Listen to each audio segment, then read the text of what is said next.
Yo, what's up everyone?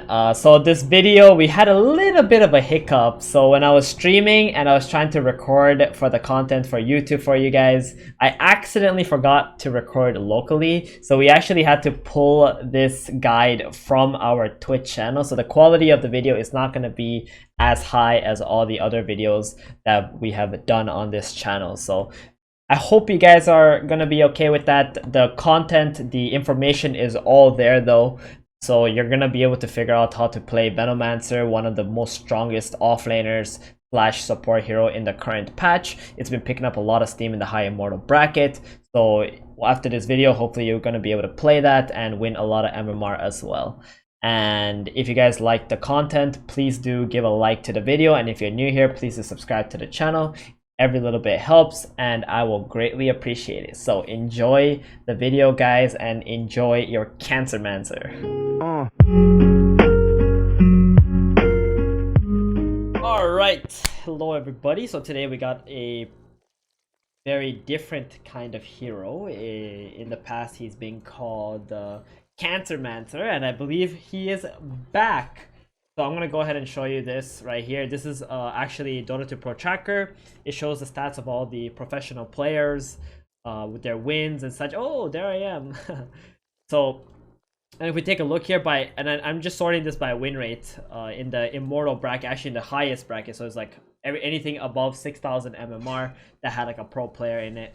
And we can see here, Cancermancer, aka Venomancer, has 56.3% win rate with almost 1,600 games played. And if you look here, Spectre has 54.8% win rate. Actually, Venomancer has a higher win rate than Spectre does, which is a really big thing. There are some other heroes that have higher win rates than Veno, but like that's not a very high amount of games played. If they had the same amount of games played as Venomancer, probably they would actually have less win rate. So really cool hero in this patch. He has been changed recently where his passive does not reduce healing anymore, but it actually does way more damage on the poison sting. Another reason why this hero has also seen surges is because he wasn't that good against Zoo before, and with Zoo gone and the fighting meta, I think he's become a lot stronger. His Plague Lord's health has also been increased a little bit. That is like less important to be honest. So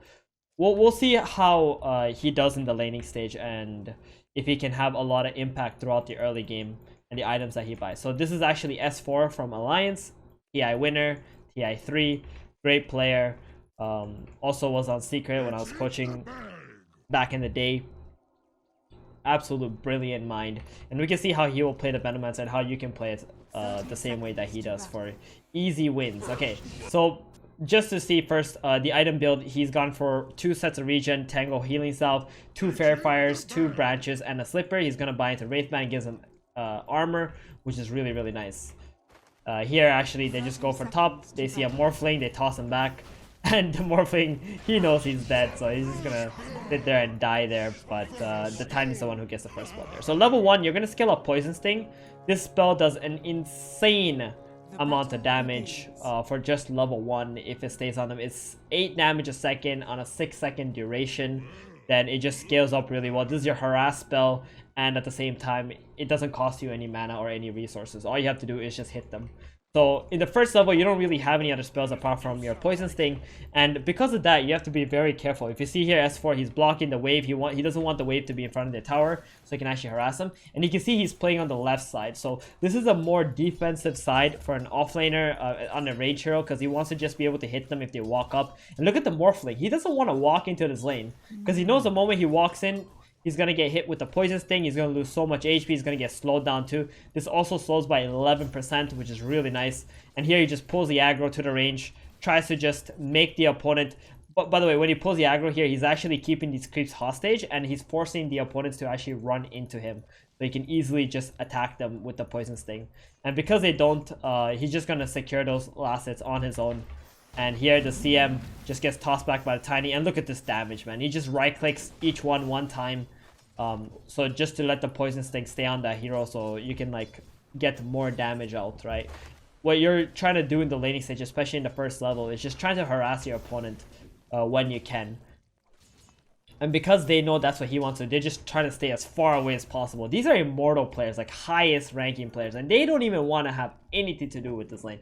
They're just waiting for the creep wave to push into their tower because they know if they walk too close to the wave, they're just going to take too much damage.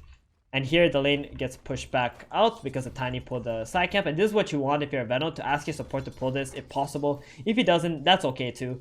Because if the lane is up here and if somebody tries to come and contest you as a Venomancer on the creep wave, you can just chase them all the way down here back to their tower, and you can do so much damage. So we'll see how that works soon for the Tiny and the Venomancer. But right now he's just focusing on farming, getting his levels up, which is very important in the early stage. You don't want to overexert your harass on your opponent on the early levels because you're actually stronger as you level up, right? You level 1, you are strong, but you just want to get a little bit stronger. Here, he sees the Morphling, just throws the Gale, starts hitting him. Morphling, he can't run. If he starts running, he takes too much damage from the Veno. So he's actually just trying to man up and hit the Venomancer back, which is actually the right thing to do. But right now, he's just going to keep on hitting the Morphling. The Morphling walk back into a lane. Veno also knows he's missing out on a little bit of too many creeps here, so it's gonna go back into lane. So if we look at the regen, the Morphling already had to bring more regen. Veno here still has the same amount of regen he came to the lane with. S4, now the CM gets tossed back, galed up. It's just taking so much damage, it's so much slow too. Nobody can run away from this level of harass. So level 2 Gale, level 3 another level of Poison Sting, because now it's a 9-second duration, damage per second 16. That's almost 160 damage just from one Poison Sting. So one attack on your opponent will actually deal them 160 points of damage if they take like the full duration, right, before you get another hit off. So it's absolutely insane what kind of damage output Venomancer is doing to heroes here. So here he's just trying to pull the lane back, and every time he pulls the lane back, he's keeping the creeps hostage back here, and then the Morphling has to walk up, and every time the Morphling walks up, you just hit the carry one time, right? Whatever carry it is, you just hit them one time, and then you go back to last hitting and denying creeps. And if they get too far forward, then you gale them and you chase them down. Here you can see you just kick the Morphling out of the lane, push them all the way back, then pulls the lane creeps into the range creep of his, so he can try to deny that and just try to take away as much farm as he can. He got 8 denies in this lane already while harassing. Now his last hits aren't perfect, but that's because he spent a lot of time trying to go after heroes like the CM, for example, just getting that kill there. And the CM has also been pulling, but you can see like he's got 9 denies. It's just so annoying for this Morphling, and he constantly has to bring out regen. This Morph had to go for 2 bracers because of the sustain that he actually needs. Any amount of sustain he can get, he will take it in this game. So first item, you go on Veno, it's actually the urn. It's really good because if you get any kills, you can just toss the urn on your opponent, and then on top of the Poison Sting, they're just going to take so much damage. Level 4, he goes for the Gale. He wants more kill potential on this lane, which is also really nice. So we're going to fast forward a little bit here. Gets the urn up. Is looking for some more harass because he's stronger. Level 5 now, Poison Sting at level 3. 24 damage a second. Gets tossed into the tower. They get the CM kill, but I don't think he's very happy about that because he actually ended up dying. In those situations, you don't really want to dive and for your kills, because as a Venomancer, making your opponent be zoned out and sitting at the tower means that you will have way more farm, because they're not going to come in and try to contest you anymore, because every time they try to contest you, you're just going to hit them, you're going to harass them, they're going to be sitting at the tower with low HP. If they come out, they're also going to be afraid that they're going to die. So it's actually much better that you just leave them at their tower with low health. If you have to dive them for the kills, it's not worth it. But if you can just kill them straight up, then that's fine. Right, now he's got an urn, and let's see what he does here. He's just going to go find the CM one more time. CM is so sad. Can't do anything at all in this lane, and this is what normally happens, you know. As long as you have 2 people in this lane, you can always threaten them. So level 3 Poison Sting, 24 damage, 12 duration. That is that's 300 damage, almost 300 damage, dude, from one attack. So he hits them, you know, drops the ulti even at level 6 just to make the Morphling get low health. Doesn't want to allow him to just freely farm in this lane. Normally, you don't actually skill Nova, Poison Nova. You can just skill up, like, you can start skilling up your Plague Wards at this point. Because the laning stage will start to end. But because he wants to really bring this Morph down, he just skills up his ulti. And this Morph has 22 last hits. 8 minutes in the game. I mean, Veno doesn't have that much more, but he's got 5 denies on the kill, right? So this lane has produced 6 kills already. And he's going for a Vessel this game, really good against Morph. But even if it's not Morphling, generally Vessel Veno is really good because it does a lot of damage. And then with the Poison Sting, the Gale, the Nova combo, as long as you have your full combo, you can probably kill anybody. And here you're just going to push a lane out, just continue to farm up. Here the Morphling doesn't even want to lane with him anymore because he can't farm even if he comes to this lane, right? So he shows up here one more time, still level 6, 9 minutes in, and his team has also rotated up here. Normally players at this point have either given up or gone into the jungle, whatever it is, and you can already start pushing the lane in and taking the tower. Level 1 Plague Wards on level 8. After maxing out the Poison Sting, starts putting the Plague Wards. The Plague Wards, look at its positioning of the Plague Wards. They're like kind of in range to hit the tower, but they're also in a position where it can give vision if anybody tries to TP in, right? So that's a really good way of putting your Plague Wards. And now that the top tower is dead, there were heroes diving bottom, so S4 actually decided to TP here because he feels like after the top tower is dead, he can just move on to the next tier 1 tower that he can take, which is a good idea, right? You keep applying pressure on the towers, and by staying bottom, he's also not letting the opponents take his tower in the bottom lane here. And now, naturally, the carry will just go top instead and start farming there. In your games, if the carry doesn't want to go top and you take the top tower, you can just go forward into the tier 2 area and start planting wards in the jungle and the lane, so you can keep the lane pushing into the tier 2 and take that. Or you can just go mid and start planting wards mid and try to push for the tier 1 mid tower, so you can keep your snowball going, right? Which is also a really good move. So next move here, he's got the Vessel ready, got a Windlace out to him too. Get a bit more get a bit more movement speed. Venomancer is actually a very slow hero. His base movement speed is extremely low. And after you have the 2 levels in Gale, 4 levels in Poison Sting, you can just start maxing out the Plague Ward. The level 4 Gale is really not that relevant. But the level 4 Plague Wards, those are really strong. 40 damage a tick, and the wards have 450 health as well, and they also do half the damage from the Poison Sting. So it's way too valuable. Here he notices something was happening mid, starts to rotate there. The Plague Wards bottom are already pushing the tower. Look at this, he brought this tower down to 600 health now. And now he's just going to go for the mid tower, help take that with his level 3 Plague Wards. And he just continues to keep snowballing his team, right? So at first, he snowballed his lane by being a nuisance with his Poison Sting, all that dot damage, not letting the carry farm. And then he started to rotate around the towers to use his Plague Wards after the tier 1 top died, to keep on enabling his team and applying more pressure in the game. Let's kind of move forward and see what other items he decides to buy this game. He's actually going for a hood, and he's going for a mech, so these are really good team items. Here he TP's bottom, he scans, he notices nobody's here, he's just kind of defending this lane out. And there's a tier 1 tower bottom still alive, so he wants to actually go for this tower next. And going for a mech means that you can have some team items to boost your allies up and your carry. Also making yourself very tanky. The longer you stay alive in the fights, the more Plague Wards you can land, and the Poison, Nova, you know, all these things, they do just damage over time, right? So that means you want to stay alive longer in the fights. Here he goes into a triangle area, gets a Gale on the Rubik, ulti, and Spear Vessel, and the Rubik just disappears. It's like nothing that he can do. Darkseer, same thing, just drop the Vessel on him, the Plague Wards, just do whatever damage.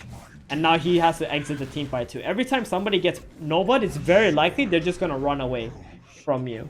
So or else they're gonna take a bunch of damage and just end up dying. And this spell does an insane amount of damage. It's 65 damage a second on an 18-second duration on level 2. And he's just running around helping his allies where he can. Now he's got Arcane Boots, so he's got more mana for his hero. You can also be bringing out Clarities if you need for yourself, if you think that you're using too much Gales or Plague Wards, because you do have your own courier, right? So mech will naturally lead up into Guardian Greaves. That'll make you much tankier. And I assume this game he's also going for a hood, because there's a lot of magic damage coming out from the Darkseer, Crystal Maiden, Doom, Rubik, 4 of the heroes. Actually, even the Morphling as well. If he goes for E-Blade build, that's 5 heroes that get magic damage, right? So you can see in this team fight right here, we're just going to go back and look real quick. He sees the Darkseer here. He sees 4 heroes, drops the ulti right away, soaks up a bunch of damage, and just after he dropped all his spells, he just wants to get out of there, right? He just TPs instantly out, almost dies, but that's okay. He's got that cloak, you know, he's got a lot of tank ability. 19 minutes in, he's already got like 1,550 health, which is great. And you can see here, he's got his mech finished, and now he's going for the pipe first. So he's gonna go for the pipe before he finishes the Guardian Greaves, because he thinks that's actually a little bit more important at this stage in the game, which I can see working out, because the pipe can give a big shield to all his teammates, and dire heroes are all magic damage essentially. And after the tier 1 towers are all dead, you can pretty much just start pushing the lanes out, you know, use your wards to help yourself out, to give vision. You can see he plants a ward here, and it's a very good reason, because he wants to see anybody coming from this angle. Then later he'll probably plant a ward here and see if there's anybody coming from the left angle, but right now his teammates are there, so he knows that they're not coming from the left, they're most likely coming from the right. So he plants the wards here, and he plays on the other side, so if the opponents do come into him, they need to run through the plague wards, and they're gonna get hit. And these plague wards will cancel blink daggers as well, right? So it's so hard to try and jump a Venomancer or try to catch him, because plague wards are constantly gonna stop you from coming in, and they're gonna slow you as well. So here he gets initiated on, he just drops the ulti, puts down some plague wards, gales up the opponent, and he doesn't even die, right? He's so tanky. Look at him, he's got a hood, he's got a mech, he's got the magic one, and the opponents are all getting low, and he just stays on the outskirts a little bit and keeps on dropping the plague wards. Like, worst case scenario, as a Venomancer, if you're really underfarmed, when they go on you, you drop your poison over, you're just like a bomb, right? You're like an atomic bomb. You just like blow up, and then all the damage over time is keep ticking on your opponent, and then your opponent has to run away. They can't continue to take the fight anymore. If they do, then your teammate will just clean up and kill everybody else.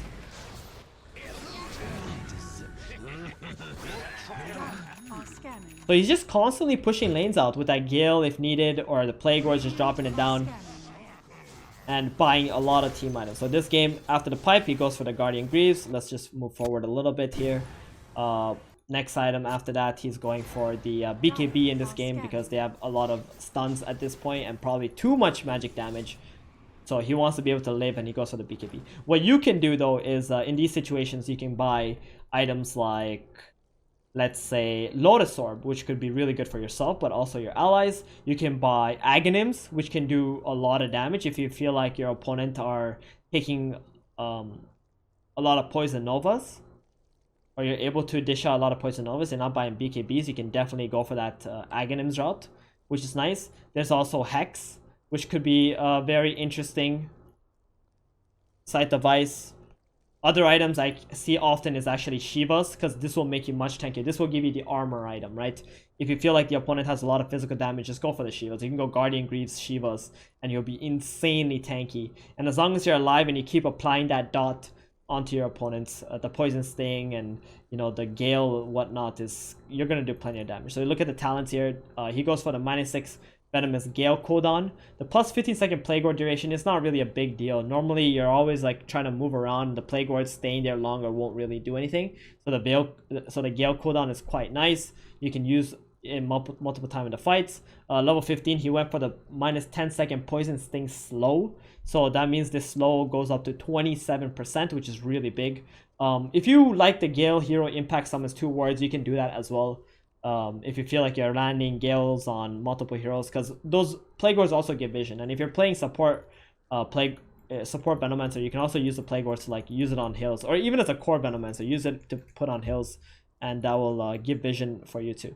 Then level 20, he went for the 12% spell Lifesteal over the plus 5-second Poison Nova duration. Now, the spell Lifesteal means every time Poison Sting is doing damage, Gale or the Nova, you're just going to be healing so much, right? So if people jump you and then you drop the Poison Nova, and then like, let's say you Force Staff out of there, you're going to be healing back all that damage they dealt to you, which is really nice. And oh yeah, Force Staff is a really good item too. You can even go into a Hurricane Pike, you get some really good stats from the Hurricane Pike, and then the Force Staff will allow you, or sorry, the Hurricane Pike will give you that extra range, and the Force Staff gives you the mobility that you might need. There are also games where you can go for Blink Dagger if you feel like you're not able to get in there and get multiple heroes poison Nova'd up. Which is nice. And another item is actually Veil 2. So this item, I see some players going really early for the extra damage, the stats. They kind of like it. There's so many builds actually for Venomancer, and that's one of the reasons why he's so freaking OP at the moment too. Like, he can play in the offlane, he can be super annoying for the enemy carry, then he can buy multiple items, and a lot of those items are team items which buff up your allies, and all of a sudden in 5v5 situations you just can't lose. And that is Venomancer for you all. This hero is absolutely busted. If it has a 56% win rate in immortal brackets, like, this hero is just ridiculous.